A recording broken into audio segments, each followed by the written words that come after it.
안녕하세요. 죄덕권 주식 분석입니다. 자, 일요일 잘 보내고 계신지 궁금합니다. 시장이 여러모로 힘들다는 말씀을 지금 한 3개월째 드리고 있는 것 같은데, 실질적으로 좋은 소식보다는 나쁜 소식이 더 많지만, 어쨌든 주식시장에서 가장 중요한 것은 이벤트. 이벤트가 생각보다 많이 있는 한 주로서 좀 기대감을 또 가지게 되는 한 주인 것 같습니다. 1월 27일이 시장의 가장 중요한 하루고요. 28일은 연휴 전날, 그리고 28일부터는 다음 주부터는 연휴가 시작되는 그런 한 주입니다. 이거는 2020년도, 21년도 초에 썼던 내용이더라고요. 제가 쭉 그동안 좋을 때를 되새겨보면서 그때는 어떤 마음가짐이었는지, 물론 시장이 한 번도 쉬었던 적은 없지만 그래도 좋았을 때에, 적당하게 힘들었을 때 그때 써놨던 건데, 이제 힘들어할 때 가장 중요한 것은 숫자에 대한 확신이 없어서 그랬었다. 그리고 20년도도 힘들었지만 21년은 반등할 것이다. 21년도 물론 뭐 쉽진 않았습니다. 근데 결과적으로는 반등을 했었고 10월까지는 아주 좋았던 흐름을 보여줬습니다. 코로나 터지고 나서 엄청 힘들었던 그런 시기가 있었죠. 그래도 코로나 시대에 또 새롭게 패러다임을 전환하면서 뉴 노멀, 뉴 월드를 개척할 수 있는 종목, 이때 했던 게 뭐 제이 콘텐츠리랑 뭐 그런 것들이었던 것 같습니다. 집에서 OTT 관련된 종목들이었던 것 같고요. 이때는 포트가 이제 워낙 다양하고 순환도 빨랐고 또, 또 빠른 시일 내에 목표 가격에 도달하면서 막 선순환되는 그때였던 것 같습니다. 이제 포트가 자꾸 늘어나다 보면 이제 많이 보는 것, 관심 종목이 한 50개 정도, 외국인과 기관을 한 펀드 안에 뭐 한 20개 정도 담는다 정도 말씀드렸었고요.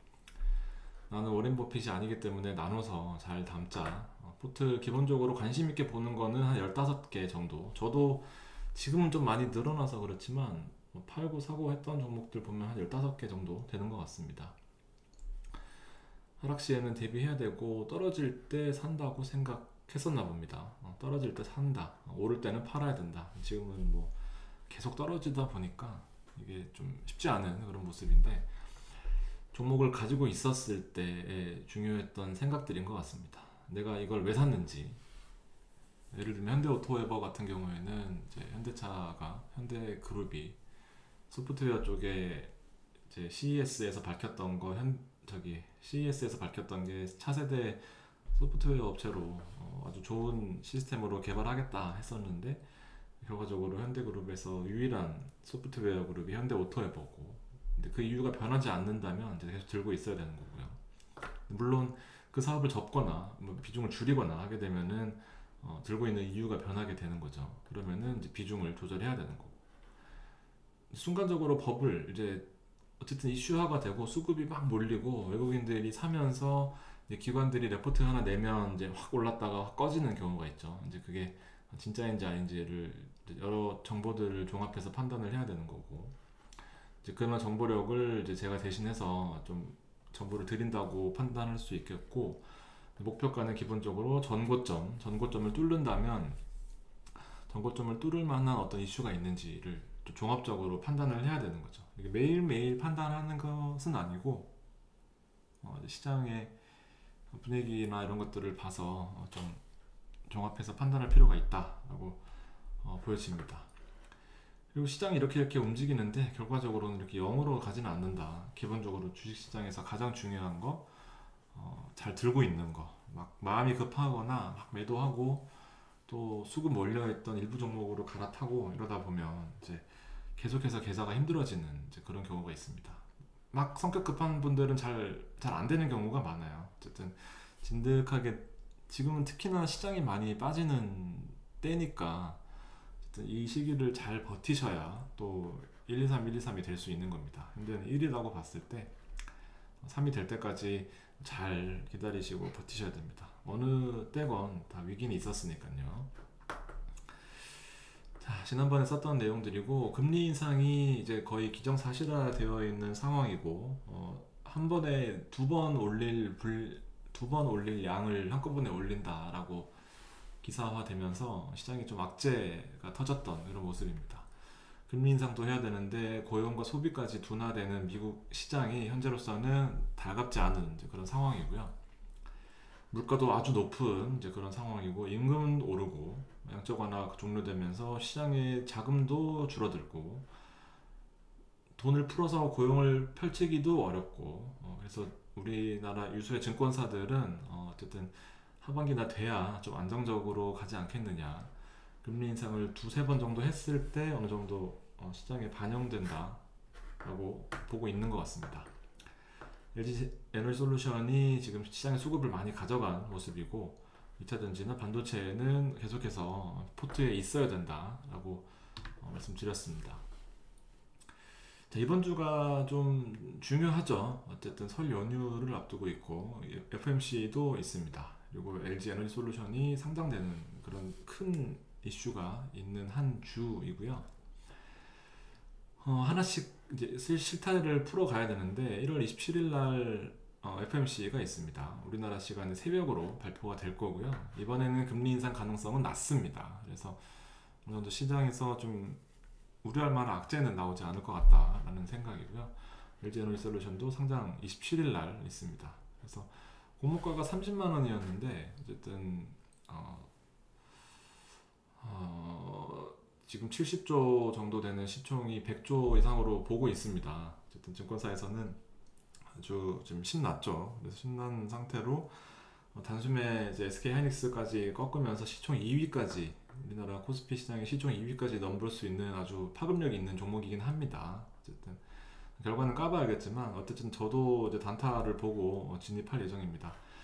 포트에 있어야 될 종목은 일단 SK이노랑 첨보는 계속해서 가지고 계셔야 된다 말씀드리고 싶고 오스템 임플란트도 24일 날 상장이 유지될 것이냐 말 것이냐에 대한 심사가 있는데 또 아니라고는 생각하고 싶지만 혹시나 또 모르기 때문에 또 판단을 최대한 보류하는 그런 멘트를 써놨습니다. 혹시나 모르기 때문에 실적들이 발표가 될 거고 삼바랑 그다음에 또 현대차 여러 가지 또 종목들이 실적이 발표가 될 예정입니다. 실적이 중요한 내용이고 결국에는 반도체 위주는 포트에 반드시 있어야 돼요. 저점이기 때문에 저점에서 반등할 때는 반드시 반도체 위주로 왜냐하면 시총이 크기 때문에 반도체 위주로 상승폭을 키울 것이기 때문에 반도체 종목은 반드시 있어야 됩니다. 하다못해 삼성전자라도 있어야 돼요. 새롭게 추가된 포트는 일단 자동차 관련돼서 삼성전기가 새로 추가됐습니다. 여러분들 현금이 좀 여력이 있다 싶은 분들은 지금 종목이 10개 이상 되실 거예요. 아마 물린 것들 다 하시면 어쩔 수 없죠. 하나씩 이제 쌓여가는데 또 하나씩 수확하는 또 그런 재미가 있으니까 현대오토에버랑 임신엑스는 주력으로 계속 가져가셔야 됩니다. 카톡 멤버십에 이제 DBI텍을 추천드렸었고 잘 가다가 이제 스팸 관여 과다 종목이라고 해가지고 일단 7% 정도 급락하는 모습 보였습니다. 여러 가지 내용들이 있는데 일단 스팸 관여 과다 종목 중에 가장 많이 걸리는 게 이제 신고 들어오는 종목, 금감원에 신고 들어오면서 KRX 거래소에 신고 들어오는 종목들이 어느 비중을 넘게 되면 스팸 관여 과다 종목 뭐 가장 많은 비중을 차지하는 게 어쨌든 그 유사 투자 자문사들의 뭐 리딩방 뭐 이런 데서 종목을 줬다가 이제 뭐 계좌도 얼마 없는데 거래에 관여가 많았던 그런 종목들 위주로 스팸 관여 과다 종목이 되고 이렇게 되면 투자 주의 종목으로 바뀝니다. 투자 주의 종목이 되면 안 좋은 게 이제 기관들 외국인들은 잘 모르겠어요. 근데 기관들이 살 때는 이제 주의 종목을 살려면 어쨌든 이제 종목을 살 때 위에 보고를 해야 될 텐데 이런 종목을 사야 될 때 주의 종목인데 왜 사야 되느냐 했을 때 이제 보고하기가 까다로운 부분이 있죠. 그래서 피하는 경우들이 많습니다. 결국에는 수급에 영향을 받을 테고 일단 단기적으로는 악재다라고 보여집니다. 어쨌든 워낙 실적이 좋을 종목이다 보니까 이제 개인들은 좀 또 산 모습인데 기관과 외국인들이 하락폭이 컸어요.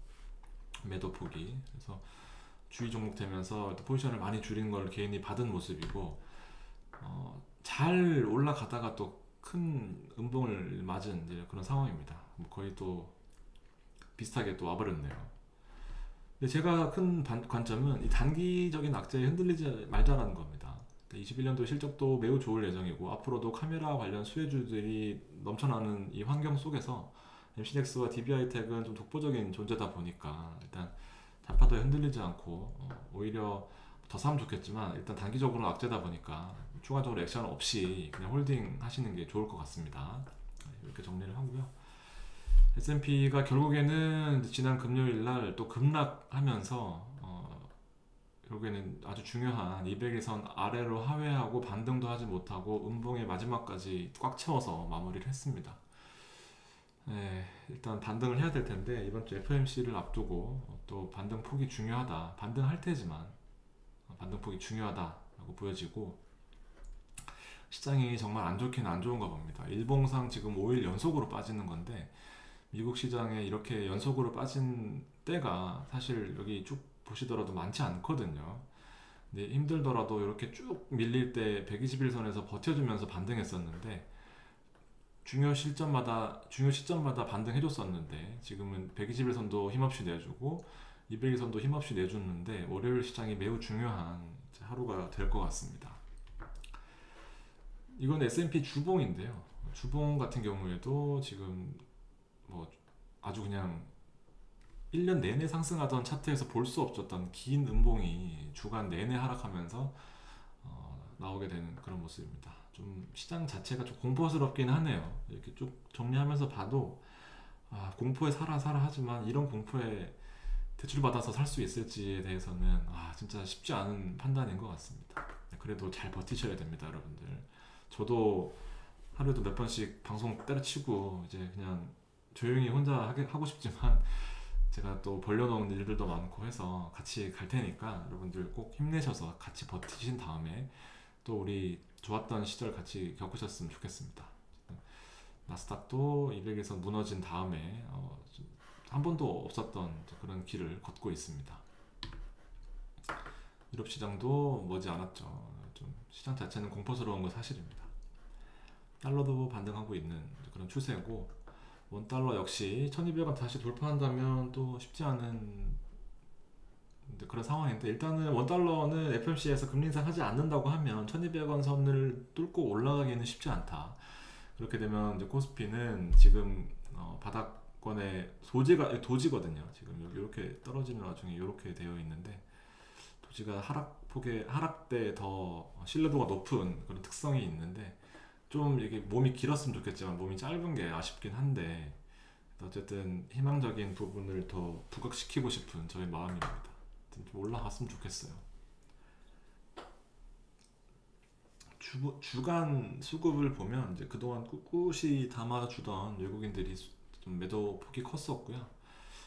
개인들이 이제 비트코인 같은 경우에는 8천만 원 찍다가 지금 4천만 원까지 떨어졌습니다. 그래서 이렇게 되어 있더라고, 차트가. 이런 식으로 이렇게 되어 있습니다. 이더리움도 500만 원 넘었었는데 300만 원으로 떨어졌고요. 여러 가지 이제 자본 시장에 대한 왜곡, 그리고 좀 거품들이 좀 밀리고 있는 그런 시점인데, 결과적으로 역사는 반복되고 다시 또 붐이 일어나는 시기가 있을 텐데, 코인 같이 하시는 분들도 많을 텐데 좀 버티기가 쉽지 않을 것 같은 그런 생각입니다. 기관들은 이제 지난 금요일 하루 수급을 보면 코덱스와 인버스를 동시에 담으면서 이렇게 해지하는 모습이고, 카뱅도 아주 괜찮을 것 같은데 카카오와 카뱅도 지금 많이 밀려있는 그런 상황이거든요. 그래서 수급이 참 많지 않습니다. 기본적으로 SK이노베이션, 외국인들은 코덱스 200을 많이 매도하는, 삼성전자와 카뱅을 매도하는 그런 모습이고, 전기도 매도 있고 DLENC도 있습니다. SK이노베이션 가장 많은 수급 상위에 올라와 있고요. LG산업은행 많이 올라왔는데 다시 또 밀리고 있는 그런 상황입니다. KB금융은 신한지주는 우리나라 이제 국내 원투펀치의 금융주로서 카카오뱅크와 함께 기대가 되는데, 생각보다 지금 수급이 너무 안 좋아요. 일단 지난 한 주간 수급을 보면 외국인들은 거의 뭐 매도세로 일관하는 그런 모습이고, 매수세가 있더라도 비중이 크지 않은 그런 모습입니다. 역시나 금융업은 외국인들이 잘 담고 있는 그런 모습인데, 금리 인상을 한다면 결과적으로 마진 폭을 키울 수밖에 없는 이제 그런 구조다 보니까 좀 외국인들은 금융업에 가장 많은 비중을 지난 한 주에 실었습니다. 트렌드를 쭉 보는 거죠. 아유, 전기전자 많이 빠졌구나.